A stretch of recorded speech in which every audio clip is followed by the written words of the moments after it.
প্রবাস প্রজন্মে বাঙালি সংস্কৃতির ফল্গুধারা প্রবাহিত রাখার অভিপ্রায়ে নিউ ইয়র্ক হতে সম্প্রচারিত সোনার বাংলা টিভির চতুর্থ বর্ষে পদার্পণ উপলক্ষে ২৬ ডিসেম্বর বর্ণাঢ্য এক অনুষ্ঠানের আয়োজন করা হয়। এতে কমিউনিটির বিভিন্ন শ্রেণী পেশার প্রতিনিধিত্বকারী ছাড়াও ছিলেন বীর মুক্তিযোদ্ধাগণ।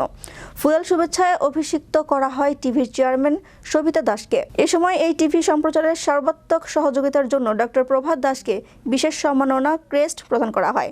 শুভেচ্ছা বক্তব্যে টিভির উত্তরোত্তর সমৃদ্ধি কামনা করেন সেক্টর কমান্ডার্স ফোরাম মুক্তিযুদ্ধ ৭১-এর যুক্তরাষ্ট্র চ্যাপ্টারের সভাপতি বীর মুক্তিযোদ্ধা Lablu answer, America Bangladesh press ক্লাবের সভাপতি বীর মুক্তিযোদ্ধা রাশেদ আহমেদ এবং সেক্রেটারি শাহ ফারুক, সাংবাদিক সাখাওয়াত হোসেন সেলিম, সাংস্কৃতিক সংগঠক উত্তম কুমার সাহা, ফটো সাংবাদিক বিধান চন্দ্র পাল প্রমুখ।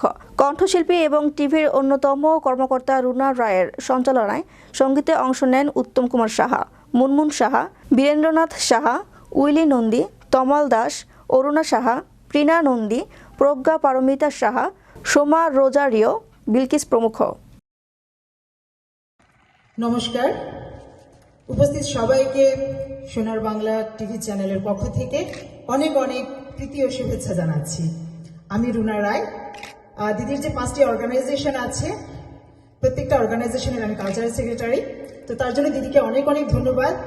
আজকে সোনার বাংলা টিভি চ্যানেলের চতুর্থ বর্ষে পদার্পণ উপলক্ষে আজকে আমাদের অনুষ্ঠানের আমরা আয়োজন করেছি।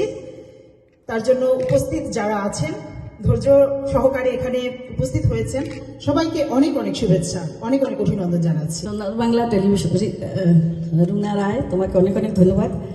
উপস্থিত সবাইকে অনেক অনেক ধন্যবাদ। সোনার বাংলা টেলিভিশনের পক্ষ থেকে এই বিজয়ের মাসে সকল বীর মুক্তিযোদ্ধা ও বীর শহীদদের প্রতি জানাচ্ছি আমার বিনম্র শ্রদ্ধাঞ্জলি এবং বিজয়ের মাসে সবাইকে জানাচ্ছি আন্তরিক প্রীতি, শুভেচ্ছা, অভিনন্দন। এখানে আমাদের সাংবাদিক ভাইরা আছেন, তাদের প্রতি আমার শ্রদ্ধা ও কৃতজ্ঞতা। আমি কথা বাড়াবো না, আমরা পরবর্তী প্রোগ্রামে যাব। সমস্ত প্রোগ্রামটাই লাইভ হবে, আপনারা আমাদের সাথে যারা